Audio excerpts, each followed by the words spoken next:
বাচ্চাকে মাছ ধরা শেখানো হচ্ছে। দেখো কিভাবে মাছ ধরে। এভাবে মাছ ধরে আজকে আমরা রান্না করে খাবো। চলো যাই।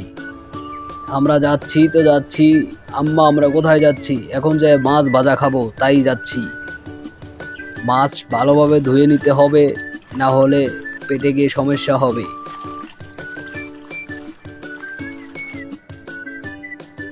এখন ব্র্যান্ডিং করে নিচ্ছি, করে নিয়ে মাছ পিষে নিব, পরে সুন্দর রান্না হবে। দারুণ। এখন আমি একটু টিপতেছি, বাচ্চা বলবে আমিও একটু টিপবো। টিপো তুমি, কেমন লাগছে?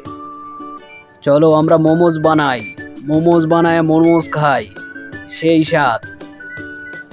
মোমোজ বানানো হচ্ছে, মোমোজ বানানো হয়ে গিয়েছে প্রায়। এখন বাচ্চাকে খাওয়াবো। কেমন লাগছে? ও দারুণ, খুব মজার।